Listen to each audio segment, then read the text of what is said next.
ओम श्री गणेशाय नमः। दर्शक मित्रों, जय श्री राम।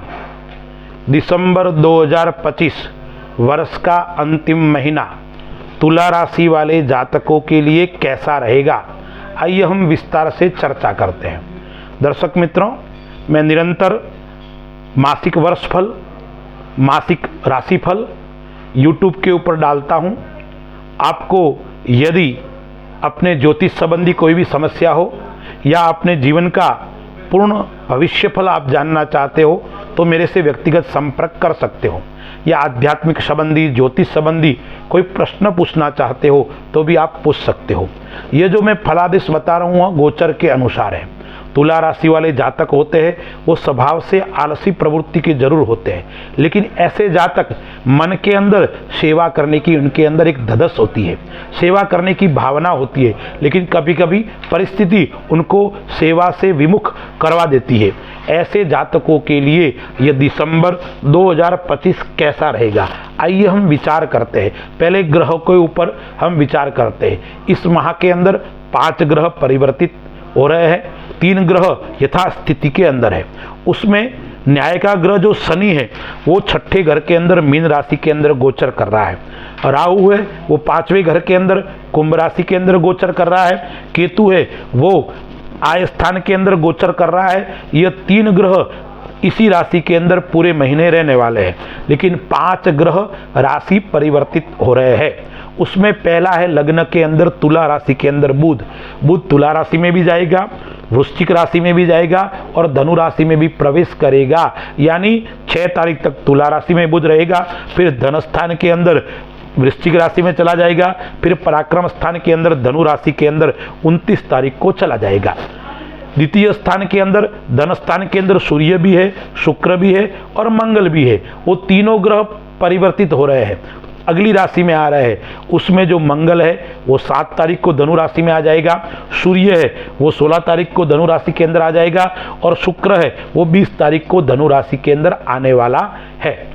लेकिन देवगुरु बृहस्पति है वो वक्री अवस्था के अंदर 5 तारीख को मिथुन राशि में प्रवेश करेगा। यह है ग्रहों की स्थिति। देखिए, इस माह के अंदर महाराज योग भी बन रहा है, बुधादित्य योग, शुक्रादित्य योग, मंगलादित्य योग, इस प्रकार के योग बन रहे हैं। तो यह तुला राशि वालों के लिए क्या क्या लाभदायक रहेगा, क्या परेशानी का सामना करना पड़ेगा, आइए हम विस्तार से चर्चा करते हैं। देखिए, इस माह के अंदर व्यापार की दृष्टि से अपन देखते हैं तो देवगुरु बृहस्पति है वो 5 तारीख के अंदर 10वें घर के अंदर उच्च का होकर गोचर कर रहा है, लेकिन वो 5 तारीख के बाद में भाग्य स्थान के अंदर आने वाला है। तो यह स्थिति कैसी क्या करवाएगा व्यापार की दृष्टि से और आर्थिक दृष्टि से, तो वित्तीय सुख मिलने वाला है, अच्छा कैरियर बनने वाला है आपका, यानी कैरियर के अंदर निरंतर प्रगति आपको मिलने वाली है। व्यापार के अंदर निरंतर आपकी उन्नति, यानी जिस क्षेत्र में आप कार्य करते हो, चाहे राजकीय क्षेत्र के अंदर काम करते हो या आप प्राइवेट क्षेत्र के अंदर काम करते हो या व्यापार करते हो, आपका उन्नति यानी कार्य क्षेत्र के अंदर निरंतर उन्नति प्राप्त होने वाली है। उससे आपका व्यक्तित्व का निखार भी होगा, आपकी क्षमता की परीक्षा भी होने वाली है। इसलिए आप व्यापार करते हो तो व्यापार के अंदर आपको सफलता मिलने वाली है।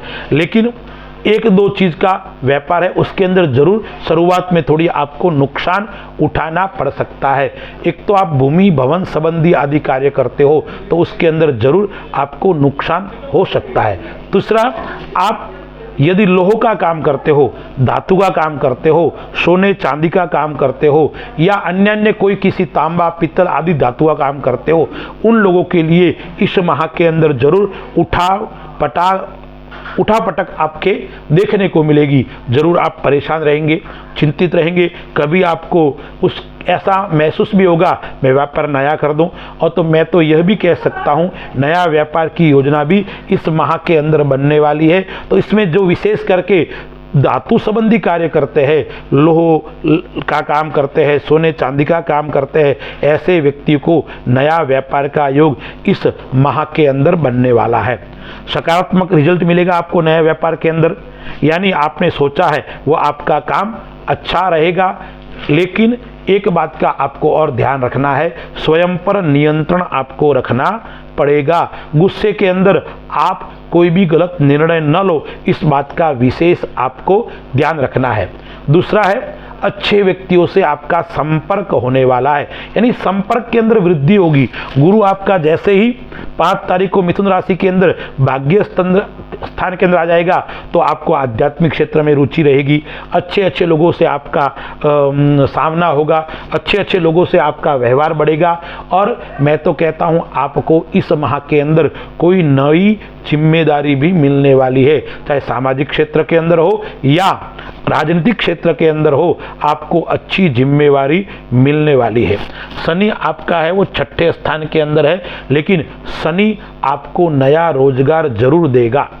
लेकिन शनि एक बात और आपको ध्यान रखना पड़ेगा, अपने लोगों से मनमुटाव उत्पन्न कर सकता है, अपने लोगों के साथ में व्यवहार थोड़े कमजोर होंगे। अब 5वें घर का मालिक 6ठे घर के अंदर बैठा हुआ है, 5वां घर है वो संतान का भी है, प्रेम का भी है, तो संतान के साथ में आपका अच्छा लगाव रहेगा। लेकिन आप जिसके साथ में प्रेम करते हो, विशेष आपका जिसके साथ में लगाव है, उनके साथ में थोड़ा समय आपका कमजोर रहेगा, उनके साथ में धीरे धीरे आपकी दूरी बढ़ेगी। कोई अच्छा मित्र है आपका, प्रगाढ़ आपके साथ में अच्छी बनती है, ऐसे व्यक्ति से आपके संबंध टूट सकते हैं। या आप जिसके साथ में व्यापार करते हैं उनके साथ में भी आपका थोड़ा मनमुटाव बढ़ सकता है, थोड़ी दूरी बढ़ सकती है। शिक्षा के क्षेत्र में मिला जुला असर आपको मिलेगा, यानी थोड़ी समस्या होगी, आपका अध्ययन के अंदर मन नहीं लगेगा, आप विचार ज़्यादा करोगे और आप नकारात्मक सोच आपके जीवन में उत्पन्न होगी विद्या को लेकर। मेरा क्या होगा, मेरे एग्जाम में अच्छे नंबर आएंगे कि नहीं आएंगे, मैं क्या सफल होऊंगा कि नहीं होऊंगा, इस प्रकार के नकारात्मक विचार निरंतर इस माह के अंदर विद्यार्थियों के लिए रहेगा। देखिए, शनि आपका यहाँ बैठा हुआ है 6ठे घर के अंदर, राहु आपका 5वें घर के अंदर बैठा हुआ है। अब गुरु जब यहाँ आ जाएगा, भाग्य स्थान के अंदर आ जाएगा, तो गुरु की जो 9वीं दृष्टि है वो थोड़ी परिवर्तित होके यहाँ 5वें घर के ऊपर आ जाएगी। तो 5 तारीख के बाद में जरूर विद्यार्थियों के लिए स्थान परिवर्तन का योग बनता है। आप जिस क्षेत्र के अंदर कोई एग्जाम या आप नई कॉलेज लेना चाहते हो तो यह आपको प्राप्त हो सकती है। अब हम स्वास्थ्य की दृष्टि से आपके बात करते हैं, तो तुला राशि वाले जातकों को स्वास्थ्य की दृष्टि से 2-3 बातों का आपको विशेष ध्यान रखना है। क्या क्या ध्यान रखना है? एक तो आपको मौसमी बीमारी आपको परेशान कर सकती है, जुकाम है, सर्दी है, इस प्रकार की बीमारी जरूर आपको परेशान कर सकती है। फिर घुटनों का दर्द है, आपको परेशान कर सकता है, या जॉइंट पेन जरूर आपको परेशान कर सकता है। इसलिए आपको विशेष करके प्राणायाम, व्यायाम, उसके ऊपर आपको विशेष ध्यान देना पड़ेगा। फिर मैं आपको एक बात का विशेष और याद दिलाता हूं, इसकी आपको विशेष चिंता करनी पड़ेगी।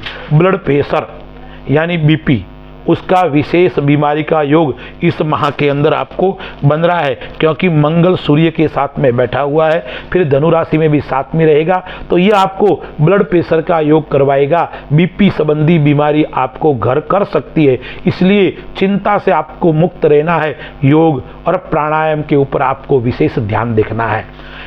एक बात का आपको विशेष ख्याल और रखना है, वो है वाहन आदि चलाते वक्त आपको सावधानी रखनी है और आपको इलेक्ट्रिक वस्तु से थोड़ी दूरी बना के रखनी है। यदि आप लाइट का काम करते हो या इलेक्ट्रिक संबंधी कोई भी कार्य करते हो तो विशेष आपको ध्यान रखना पड़ेगा।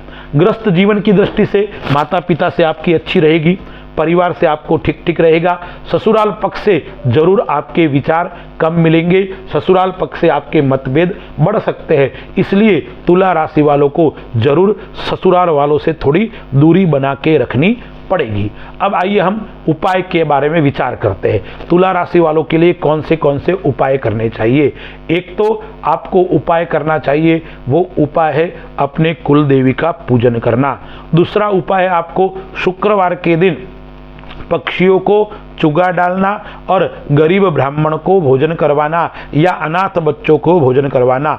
उसके अंदर भी आपको विशेष करके इस सर्दी के मौसम में ऊन का दान करना चाहिए। कंबल है, टोपी है, मोजे है यानी स्वेटर है आदि गरीब लोगों को दान करना चाहिए। उससे आपका शुक्र भी मजबूत होगा और कई प्रकार के व्यापार के अंदर आपको लाभ की प्राप्ति होने वाली है। और एक बात का और आपको ध्यान रखना है, जो गाय गौ माता है उस गौ माता की आपको इस माह के अंदर सेवा करनी है और जो बड़े बुजुर्ग हैं उनका आदर सत्कार करना और जो वृद्ध लोग हैं उनकी आप सेवा करोगे, वृद्धाश्रम में जाकर उनका आप ख्याल रखोगे तो आपको विशेष फल की प्राप्ति होगी। अस्तु। जय श्री राम।